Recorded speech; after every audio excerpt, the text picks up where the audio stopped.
kalian hari ini? Semoga kalian semua sehat walafiat ya. Jangan lupa, di tengah pandemi COVID-19 ini, mari kita tetap menjaga protokol kesehatan dan mematuhinya dimanapun dan kapanpun kita berada. Jangan lupa gunakan masker, mencuci tangan, dan menjaga jarak dengan orang lain. Hari ini kalian bertemu lagi dengan saya, yaitu Budina Lutfi Junita.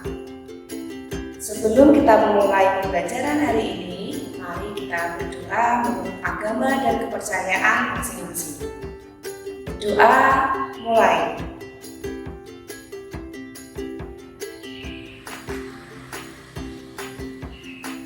Selesai. Anak-anak, hari ini kita akan mempelajari mengenai materi aritmatika sosial. Siapa yang sudah tahu apa itu aritmatika sosial? Nah, di dalam aritmatika sosial ini sangat banyak hubungannya dengan kehidupan kita sehari-hari. Berikut salah satu contohnya. Perhatikan gambar berikut.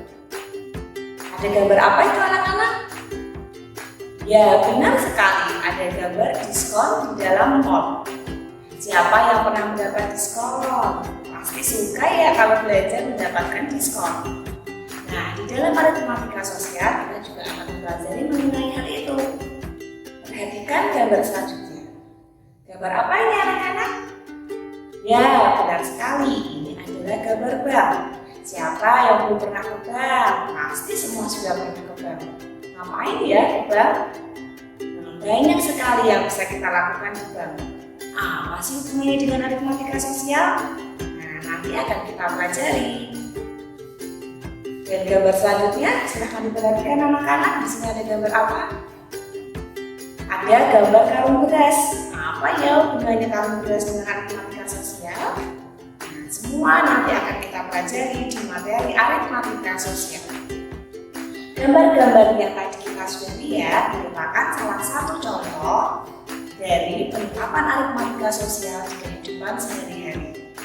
Nah, pasti semua sudah penasaran ya, apa saja yang akan kita pelajari di aritmatika sosial. Tetapi hari ini kita akan mempelajari mengenai materi untung dan rugi. Tujuan pembelajaran hari ini adalah untuk mengetahui apa sih itu keuntungan, apa sih itu kerugian, atau apa itu invest. Selain itu, kita juga akan mempelajari bagaimana cara untuk mencari persentase keuntungan dan persentase kerugian. Nah, ayo anak-anak, tidak usah tunggu lama-lama lagi. Mari kita memulai pembelajaran hari ini. Semangat ya! Mari kita perhatikan ilustrasi 1. Pak Budi membeli sepeda motor bekas dengan harga 4 juta rupiah. 1 minggu kemudian, sepeda motor tersebut dijual kembali kepada kolektor seharga 4.200.000 rupiah. Ayo, di sini Pak Budi mengalami keuntungan atau kerugian ya? Nah, benar sekali Pak Budi mengalami keuntungan. Coba kita perhatikan, di sini harga beli dan harga jual lebih besar mana ya? Kita tidak perlu menghafal rumus terlebih dahulu, kita berpikir menggunakan logika. Keuntungan adalah kondisi di mana harga jual lebih besar daripada harga beli. Seperti yang ada pada ilustrasi 1. Lalu bagaimana ya rumus keuntungan? Keuntungan adalah harga jual dikurangi harga beli. Nah, di sini selain keuntungan yang dapat kita hitung adalah persentase keuntungan. Persentase keuntungan adalah persentase di mana menunjukkan keuntungan tersebut. Dengan rumusnya apa? Untung dibagi harga beli dikalikan 100%.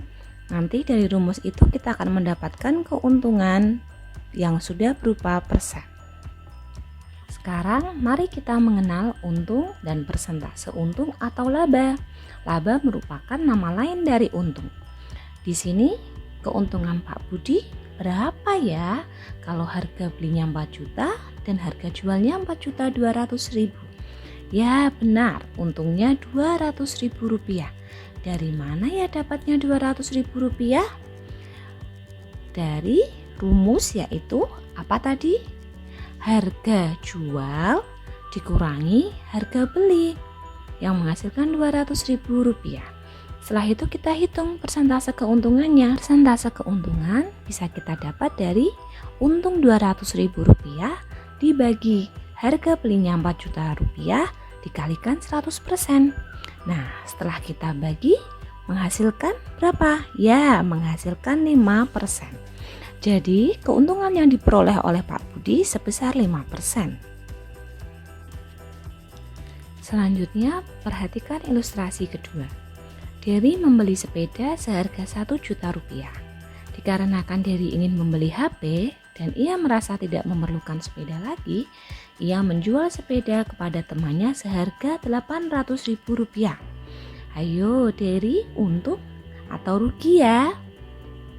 Ya, benar sekali, Dery mengalami kerugian. Di sini dapat kita lihat harga beli dan harga jualnya lebih besar mana ya? Ya, lebih besar harga belinya. Jadi Dery harga jual kurang dari harga beli. Jadi Dery mengalami kerugian. Apa sih rumus kerugian? Yaitu harga beli dikurangi harga jual. Lalu rumus persentase ruginya apa? Rugi dibagi harga beli dikalikan 100%. Nah, selanjutnya akan Bunda bagikan tips mengerjakan soal cerita. Yang pertama yang harus kalian lakukan adalah tuliskan semua yang diketahui dari soal cerita dan apa yang ditanyakan dari soal cerita tersebut. Selanjutnya, langkah kedua, kalian lakukan analisis. Apa sih yang terjadi di soal cerita? Lebih besar harga jualnya atau lebih besar harga belinya? Lebih besar pendapatannya atau lebih besar pengeluarannya? Setelah itu dapat kalian lihat di situ terjadi keuntungan atau kerugian. Selanjutnya langkah ketiga, yaitu langkah terakhir. Apa langkah terakhir kita? Ya, menjawab pertanyaan apa yang ditanyakan di soal cerita tersebut. Selanjutnya, Budina punya satu buah contoh soal cerita. Pak Subur adalah seorang penjual bubur ayam. Ia menghabiskan uang Rp1 juta untuk membeli bahan baku berjualan bubur. Dengan bahan baku tersebut, Pak Subur mampu membuat 130 porsi bubur ayam dan dijual dengan harga Rp10.000 per porsi. Pada hari itu, Pak Subur mampu menjual 110 porsi bubur ayam. Tentukan persentase keuntungan atau kerugian yang dialami Pak Subur. Dari tips cara mengerjakan soal cerita tadi, kita pada tahap kedua melakukan analisis, di mana kita lihat bagaimana sih pendapatan atau pengeluarannya. Di sini Pak Subur mengalami keuntungan atau kerugian ya. Pertama yang kita kerjakan adalah menuliskan diketahui dan ditanyanya. Yang pertama diketahui modal atau harga belinya sama dengan berapa tadi? Rp1 juta.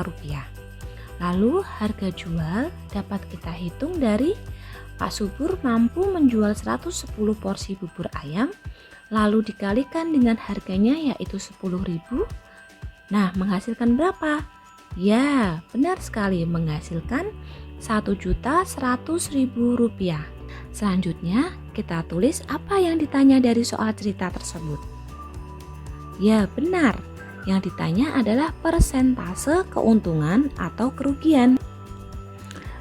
Ternyata di sini harga jual lebih dari harga beli. Walaupun yang terjual hanya 110 mangkuk, tetapi harga jualnya lebih tinggi daripada harga beli. Sehingga Pak Subur mengalami kondisi untung. Berapa besar keuntungan Pak Subur? Ya, benar sekali, Rp100.000. Dari mana sih Rp100.000? Dari harga jual Rp1.100.000 dikurangi harga belinya Rp1 juta. Karena Pak Subur mengalami keuntungan, maka yang akan kita cari adalah persen dari keuntungan, yaitu Rp100.000 dari keuntungannya dibagi Rp1.000.000 dari harga belinya dikalikan 100%. Setelah kita lakukan pembagian, maka didapat berapa anak-anak? Ya, benar, 10%. Jadi Pak Subur mengalami keuntungan sebesar 10%. Bagaimana anak-anak dari penjelasan ilustrasi 1, ilustrasi 2, serta contoh soalnya tadi? Semoga kalian semua sudah paham ya apa itu keuntungan dan kerugian. Bagaimana cara mencari persentase keuntungan, bagaimana cara mencari persentase kerugian. Berikut merupakan kesimpulan dari pembelajaran kita hari ini.